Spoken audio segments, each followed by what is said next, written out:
आप सभी को मेरा प्रणाम। और यहाँ पर जितने भी बुंदेलखंड के छात्र आए हैं उन सभी को मेरा राम राम। क्योंकि ये हमारी विरासत है, हम दिन प्रतिदिन अपनी विरासत को भूलते जा रहे हैं, इसलिए हमने सोचा हम अपनी भाषा मातृभाषा से ही स्टार्ट करते हैं। मेरा एक बार फिर से आप सभी को राम राम। मैं धन्यवाद देना चाहूँगा नेहरू युवा के संगठन को, उन्होंने मुझे आज के बहुत ही गंभीर विषय अपनी परंपरा और विरासत पर गर्व करने पर बोलने का मुझे मौका दिया। मैं उस देश का नागरिक हूँ जहाँ छत्रपति शिवाजी और अशोक सम्राट जैसा राजा था। मैं उस देश का नागरिक हूँ जहाँ 50 की मील पर रंग भेद भूषा खान पान बदल जाता था। मैं उस देश का नागरिक हूँ जहाँ डाल डाल पर सोने की चिड़िया को पाया जाता था। मैं उस देश का नागरिक हूँ जहाँ डाल डाल पर सोने की चिड़िया को पाया जाता था। मैं उस देश का नागरिक हूँ जिसे अपने भूगोल से पहले इस ब्रह्मांड के भूगोल का ज्ञान समझ आता था। आज हमारा विषय अपनी परंपरा और विरासत पर गर्व करने का विषय है। हमारी परंपरा बहुत ही प्राचीन रही है। हमारी परंपरा हिंदू घाटी की सभ्यता लगभग आज से 4000 साल पहले से ही हम नगरीय सभ्यता के बारे में जान सकते हैं। और नालंदा जैसे विश्वविद्यालय हमारे भारत देश में रहे हैं, जो कि कुछ समय पहले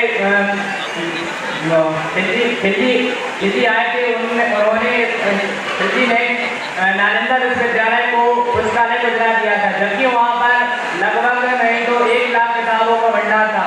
और उस समय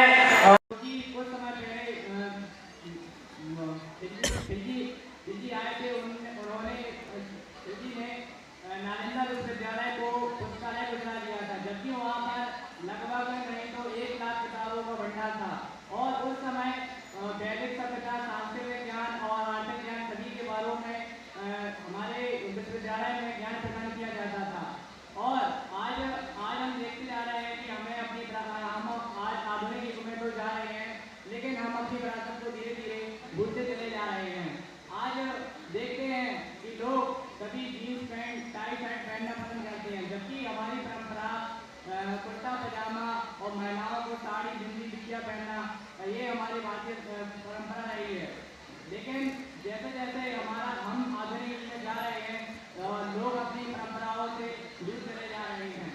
और देखा जाए तो हमारे जो विरासत में हमें प्रदान किया जाता था, उसमें हर प्रकार के कौशल को सिखाया जाता था। लेकिन आज की हमारी जो शिक्षा पद्धति है और जो हमारी प्राचीन परंपरा और प्राचीन जो रही है उसमें हमें कौशलता सिखाई गई है। लेकिन आज की जो हमारी शिक्षा पद्धति है इसमें हमें कौशलता बहुत ही कम है। आज की जो हम देखते हैं तो इसमें कौशलता नजर नहीं आती है। लेकिन जो राष्ट्रीय शिक्षा नीति 2020 आई है, इसमें हमें भारतीय परंपरा और इसमें कौशलता के बारे में और हमें अपनी इतिहास से दर्द होने के बारे में काफ़ी सारी चीज़ें दिखाई गई हैं।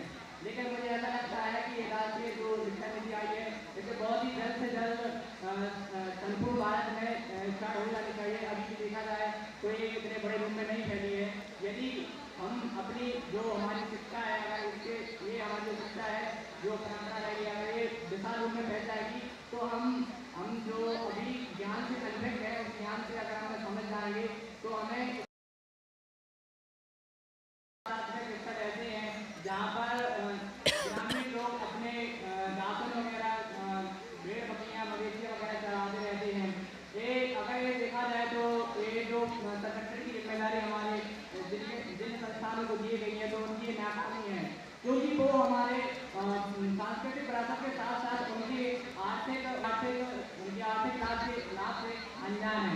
यदि हमारी विरासतों को हम उसे आर्थिक रूप से भी देखें तो हम उन्हें पुस्तकालय और संग्रहालय के रूप में भी उन्हें परिवर्तित कर सकते हैं, जिससे पर्यटन को भी बहुत बढ़ावा मिलेगा। और हमारी जो परंपरा है भारतीय, हम अपनी जान कुर्बान है, भारत की रक्षा की खातिर अपनी जान कुर्बान है। भारतीय परंपरा और विरासत, ऐसी परंपरा और विरासत जो हमारे अंदर उत्साह और जोश भर देती है, ऐसी भारतीय परंपरा और विरासत पर हमें अभिमान है। धन्यवाद। जय हिंद।